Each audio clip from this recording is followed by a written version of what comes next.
أعوذ بالله من الشيطان الرجيم بسم الله الرحمن الرحيم رب اشرح لي صدري ويسر لي أمري واحلل عقدة من لساني يفقهوا قولي واجعل لي وزيرا من أهلي يا رب زدني علما يا رب زدني علما يا رب زدنی علما۔ السلام علیکم ورحمۃ اللہ وبرکاتہ۔ آپ سب کیسی ہیں؟ مجھے امید ہے آپ خیریت سے ہوں گے، ہم لوگ بھی خیریت سے ہیں۔ اللہ تعالیٰ آپ کے لیے آسانیاں فراہم کرے اور آپ کو اپنے حفظ و امان میں رکھے اور ہماری آنے والی نسلوں میں داعیے دین پیدا کرے، آمین۔ آئیے آج دیکھتے ہیں کہ پچھلے لیسن میں کیا پڑھا۔ پچھلے لیسن میں ذکر تھا ظلم کرنے والوں کا کہ وہ ہمیشہ اللہ کے عذاب کا مزہ چکھتے رہیں گے، اور جب ان کو آخرت میں احساس ہوگا تو وہ زمین کے تمام خزانے کی بھی فدیے کے طور پر دے دیں تو تب بھی جان نہیں چھوٹے گی۔ اللہ تعالیٰ تنبیہ کے انداز میں فرماتے ہیں کہ زمین اور آسمانوں کے تمام خزانوں کا مالک صرف اللہ ہی ہے۔ سورہ یونس کی آیت نمبر 57 پڑھتے ہیں۔ بڑی ہی خوبصورت اور بڑی ہی نصیحت آمیز آیت ہے، غور سے سنیے گا۔ یا ایھا الناس، اے لوگو، قد جاءتکم، یقیناً آ چکی تمہارے پاس، موعظۃ، نصیحت۔ نصیحت کس کو کہا گیا؟ قرآن پاک کو کہا گیا ہے۔ من ربکم، تمہارے رب کی طرف سے، وشفاء، اور شفا ہے یعنی علاج ہے، کس کا؟ لما فی صدورین، ان بیماریوں کا جو سینوں میں ہے، وہدم و رحمتن، اور ہدایت اور رحمت ہے، للمومنین، ایمان والوں کے لیے۔ اس آیت میں اللہ سبحانہ و تعالیٰ سب لوگوں کو مخاطب فرما رہے ہیں۔ انہوں نے مسلمانوں کو، کافروں کو، یہودیوں کو مخاطب نہیں کیا، بلکہ کائنات کے تمام انسانوں کو مخاطب کیا ہے۔ اللہ تعالیٰ فرماتے ہیں کہ یہ عام نصیحت نہیں ہے، یہ تمہارے رب کی طرف سے آئی ہوئی وارننگ ہے، تمہیں جھنجھوڑنے کے لیے، جگانے کے لیے، ہلانے کے لیے یہ کتاب نصیحت ہے، ہر انسان کے لیے، چاہے وہ کسی بھی مذہب سے تعلق رکھتا ہو۔ یہ صرف معلومات کی گناہ چھڑوانے والی، غفلت توڑنے والی اور دل کو زندہ کرنے والی کتاب ہے۔ قرآن پاک انسان کے اندر انقلاب لاتا ہے، یہی اس کا معجزہ ہے۔ معجزہ میں نصیحت۔ دیکھیں، انسان کی اصل بیماری دل کی بیماری ہے۔ نفسیاتی، روحانی، فکری بیماریاں جیسے حسد ہے، کینہ ہے، تکبر ہے، لالچ ہے، خوف ہے، وسوسہ ہے، یہ ساری بیماریاں دل کی بیماریاں ہیں نا، ان کا علاج کوئی ڈاکٹر نہیں کر سکتا، ان کا علاج صرف قرآن پاک میں ہے۔ یہ انسان کی تمام بیماریوں کے لیے شفا ہے۔ قرآن دل کو صاف کرتا ہے۔ جب قرآن دل میں اتر جائے نا تو انسان کا نفس بدل دیتا ہے، یہی اصل شفا ہے۔ قرآن پاک روح کو، اس زنگ کو صاف کرتا ہے، انسان کو اندر سے نور مہیا کرتا ہے۔ دیکھیں، ہدایت صرف یہ نہیں کہ راستہ بتا دیا، ہدایت یہ ہے کہ راستہ سمجھ میں آئے اور اس پر چلنے کی توفیق بھی مل جائے۔ توفیق مل جائے تو سمجھ لیں آپ رحمت میں ہیں۔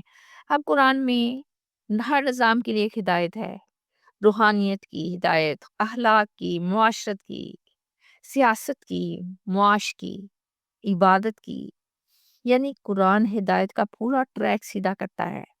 اور آخر میں فرماتے ہیں اللہ تعالیٰ کہ ایمان والوں کے لیے تو رحمت ہے، جس کے دل میں ایمان ہوگا قرآن اسے رحمت بن کر ملے گا، سکون دے گا، آسرا دے گا، سہارا دے گا۔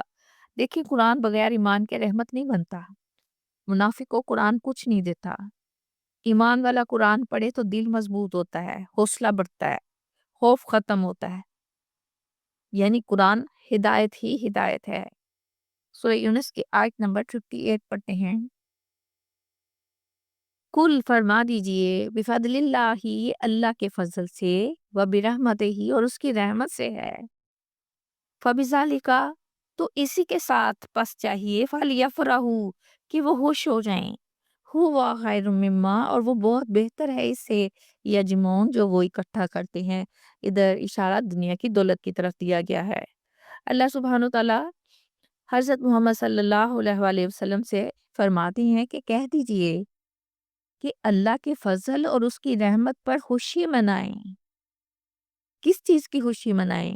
اور یہی خوشی دنیا کی ساری جمع کی ہوئی چیزوں سے بہتر ہے۔ یہ آیت اہل ایمان کے لیے خوشی کا اصل معیار واضح کرتی ہے۔ فضل اللہ یعنی اللہ کا فضل۔ دیکھیں، قرآن مجید اللہ تعالیٰ کا سب سے بڑا فضل ہے۔ اگر اللہ تعالیٰ نے تمہیں قرآن دے دیا ہے تو اللہ تعالیٰ نے گویا تمہیں ہدایت دے دی، تو تم سب سمجھ لو پوری دنیا بھی مل جائے اس قرآن کے مقابلے میں تو قرآن کے مقابلے میں صفر ہے۔ دیکھیے قرآن انسان پر اللہ تعالیٰ ایک خاص عنایت ہے۔ یہ وہ نعمت خاص ہے جو حضرت آدم علیہ السلام سے لے کر محمد صلی اللہ علیہ وآلہ وسلم تک سب انبیاء کی محنت کا حاصل ہے۔ یہ فضل، یہ رحمت، یہ خزانہ دنیا کے کسی مال، شہرت، طاقت سے نہیں ملتا۔ اگر کوئی یہ سمجھتے ہیں نا کہ اس کے پاس تو بہت دولت ہے، مال ہے، میرے پاس تو کچھ نہیں، اللہ تعالیٰ فرماتے ہیں اے نہ سمجھ انسان، اگر تیرے پاس قرآن ہے، تجھے اس کی سمجھ ہے تو تجھ سے بڑھ کر کوئی مالا مال ہی نہیں۔ قرآن پاک فضل ہے، ایمان رحمت ہے۔ ایمان وہ نور ہے جو دل میں سکون لاتا ہے، اعمال کو سیدھا کرتا ہے، معاملات میں اللہ تعالیٰ پر توکل پیدا کرتا ہے، انسان کو غم اور خوف سے آزاد کرتا ہے۔ ایمان نہیں ہے تو قرآن بھی دل میں نہیں اترے گا۔ ایمان ہی وہ دروازہ ہے جس سے ہدایت اندر آتی ہے۔ دیکھیں ہم لوگ دنیا کے مال، گاڑیوں، کوٹھیوں، بینک بیلنس پر خوش ہوتے ہیں۔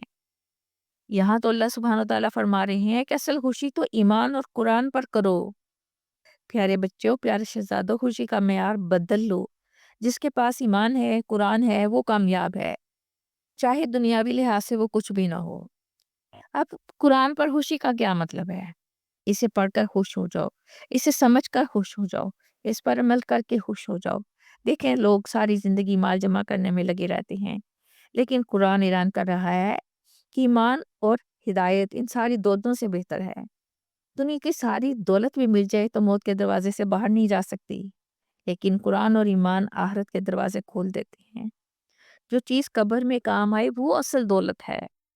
سورہ یونس کی آیت نمبر 59 پڑھتے ہیں، کل ارائیتم، کہہ دیجئے کیا تم نے دیکھا غور سے، ما انزل اللہ لکم، جو اللہ نے نازل کیا تمہارے لیے، من رزق، رزق، وجعلتم منہ، تو تم نے بنا لیا اس میں سے، حرام و حلالا، کچھ حرام اور کچھ حلال۔ کل اللہ، کہہ دیجئے کیا اللہ نے اذن لکم، اجازت دی ہے تمہیں، ام اللہ، یا اللہ پر تم تفترون، افطرا یعنی جھوٹ باندھ رہے ہو۔ اللہ سبحانہ وتعالیٰ حضرت محمد صلی اللہ علیہ وآلہ وسلم کو مخاطب کر کے فرما رہے ہیں کہ وہ رزق جو اللہ تعالیٰ نے تمہارے لیے آسمان سے اتارا، زمین سے اگایا اور اپنے فضل سے تمہیں عطا کیا، کیا تم لوگوں نے اسے اپنی مرضی سے بعض چیزوں کو حلال اور بعض چیزوں کو حرام قرار دے دیا؟ اب یہ بات دیکھیں، یہ مشرکین کی ایک واضح گمراہی نظر آتی ہے نا۔ کسی کو حلال کہنا، کسی کو حرام بنانا، یہ حرکت دین سازی کہلاتی ہے، یعنی کہ دین کو اپنی مرضی سے بنانا، یعنی کہ اللہ کا حق چھین کر خود اپنی مرضی کا دین اور قانون بنانے کی کوشش کرنا۔ واضح رہے کہ حلال اور حرام کا اختیار صرف اللہ کو ہے۔ انسان کا یہ کام نہیں کہ وہ اپنی مرضی سے حلال اور حرام کا فیصلہ کرنا لگے اور ایک نیا مذہب کھڑا کر دے۔ یہ فیصلہ صرف اللہ تعالیٰ اور اس کے رسول کریں گے۔ صاف صاف اعلان ہے کہ دین کا سچ چشمہ صرف وہی ہے، انسان نہیں۔